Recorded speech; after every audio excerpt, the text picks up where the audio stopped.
timid Australian wildlife at its best.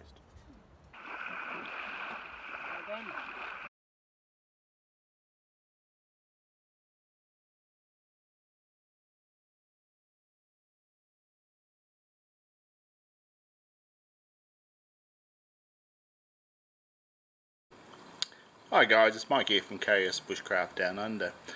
Today I'm going to do you a video about the 10 things that you actually need to get out there overlanding, or as going bush as we say, that you don't necessarily bolt onto your car.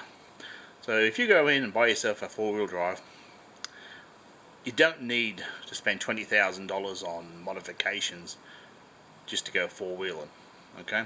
Out of the box, even a vehicle like this Toyota Hilux, it's a pretty capable vehicle before doing anything to it.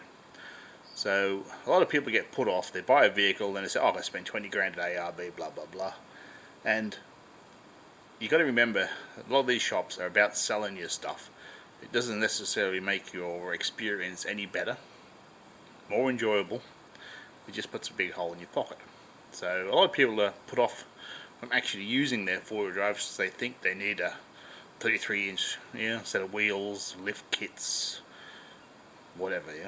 So my Hilux has a few things done to it: some underbody protection, some rock sliders, and a nudge bar, and a UHF, and a water tank. But they're all nice to have. Okay. So I'm going to put a list up of 10 things that you can put in your car that you really need, and you can work it from there. Well, if you're interested, guys, hang in there. Okay guys, now the first thing on my list, and the most important, even if you're not going four-wheel and you just live in the city limits, is water. Okay.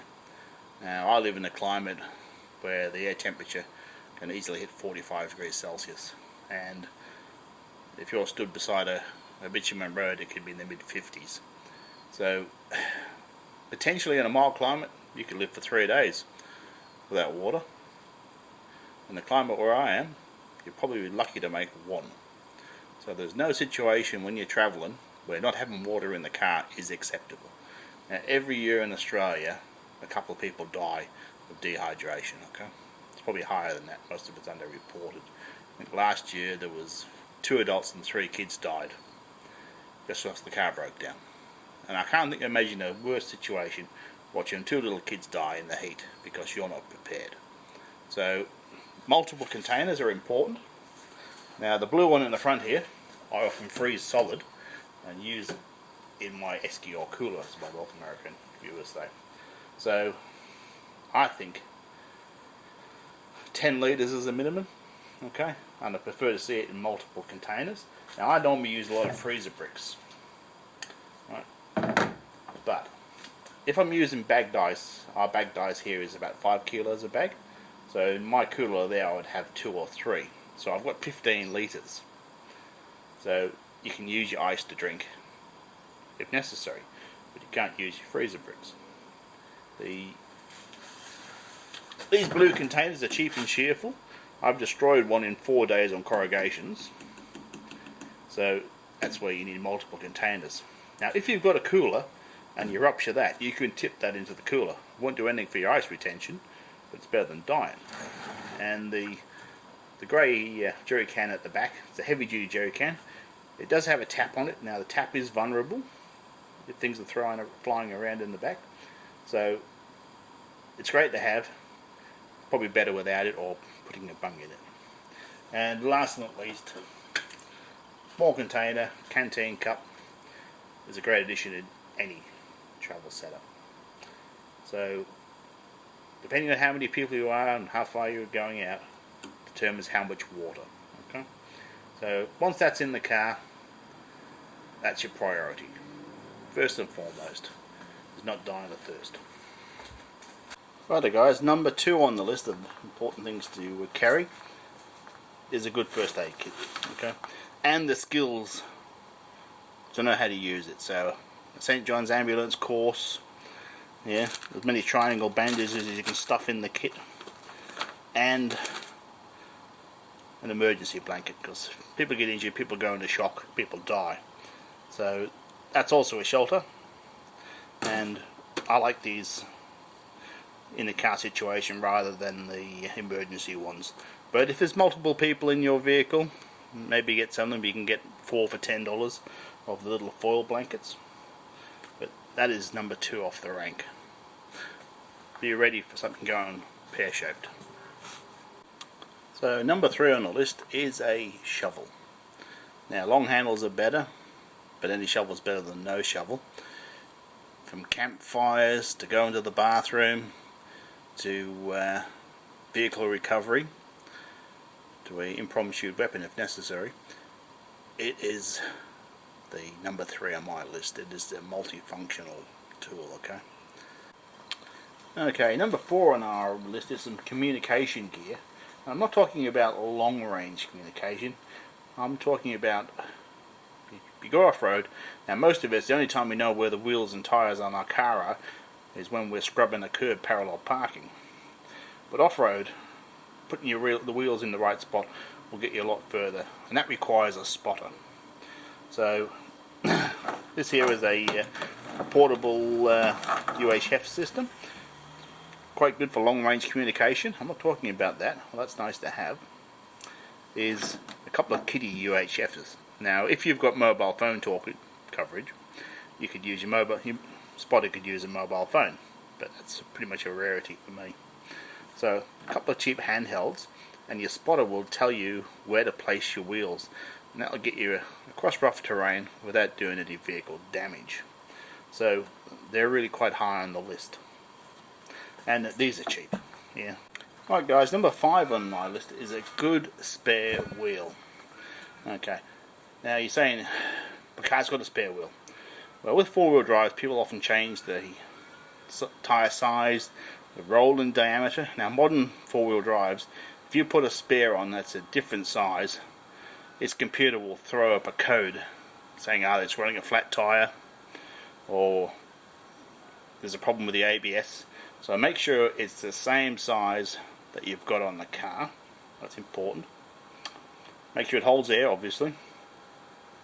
And if your wheels have changed from steel to alloy or whatever, make sure that the nuts on the vehicle work with your spare.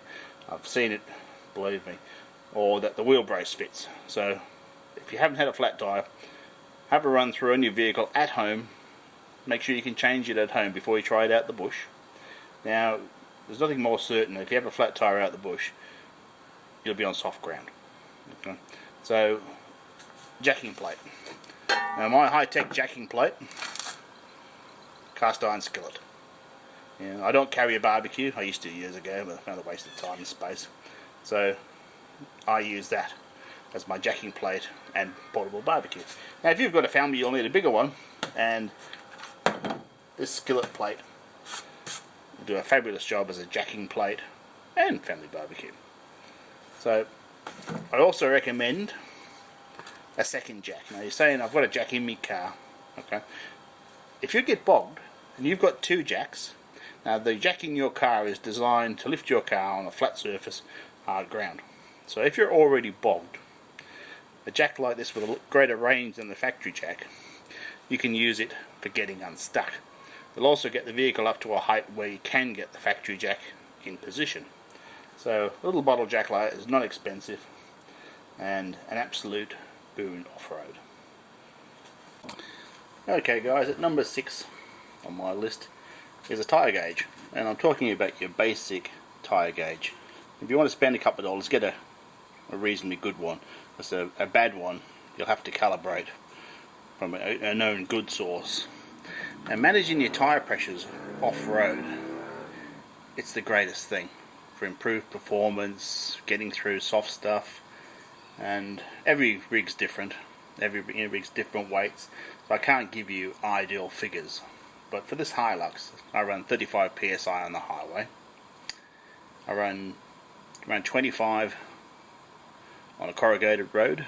It's gravelly, and for sand and stuff, I usually get down to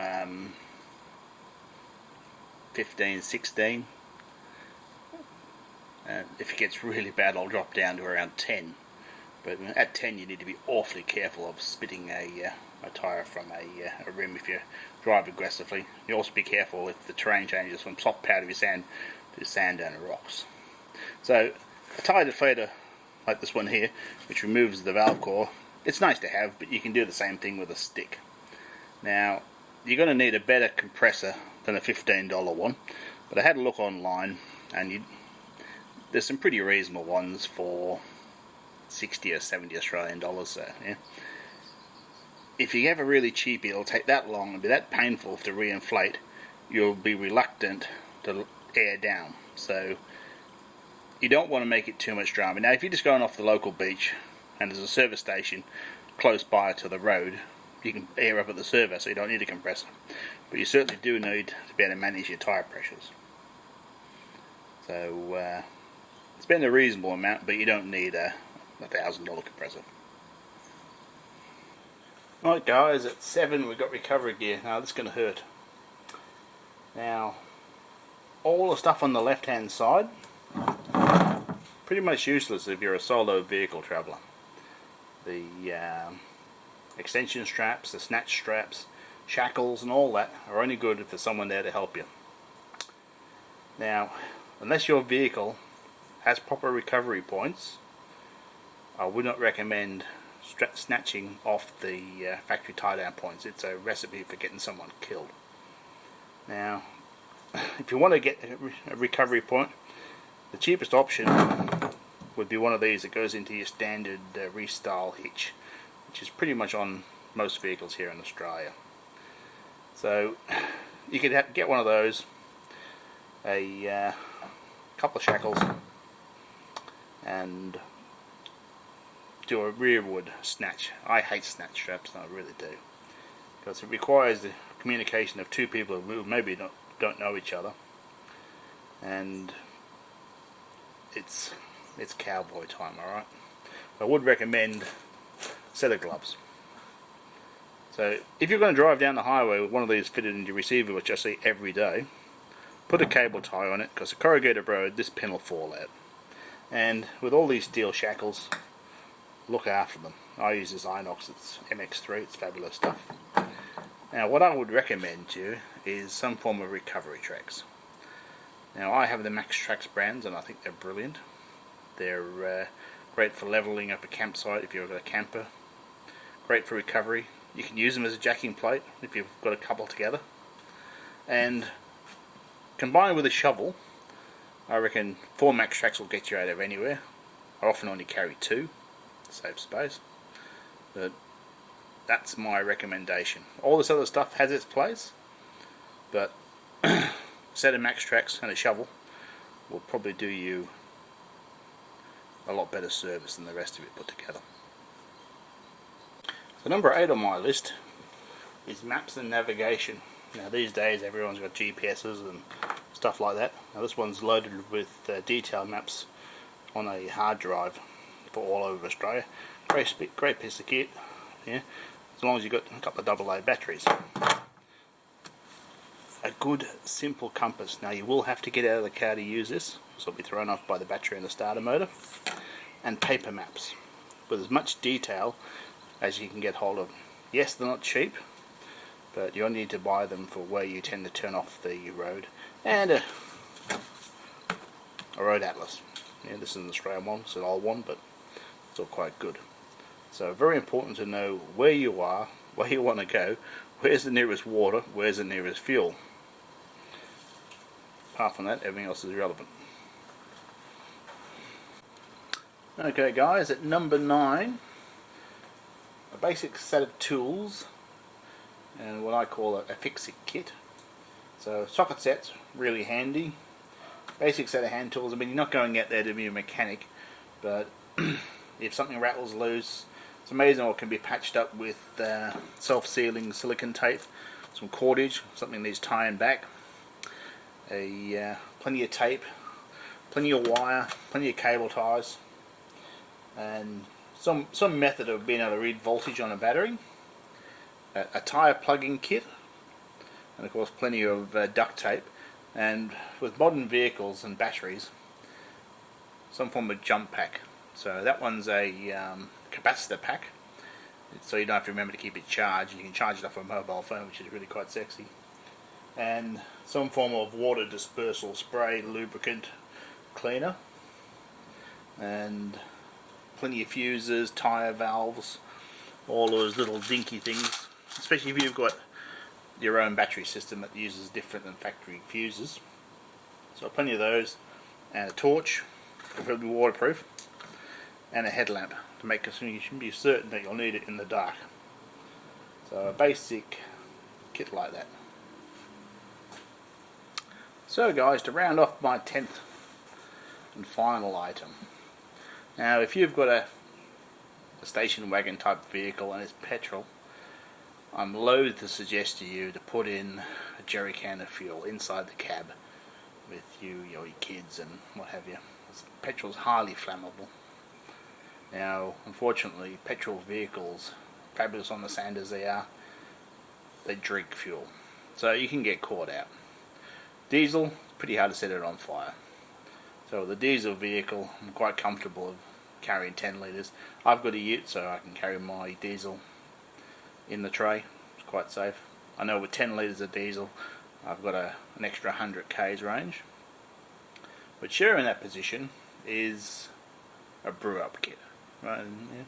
Now, when in doubt, brew up.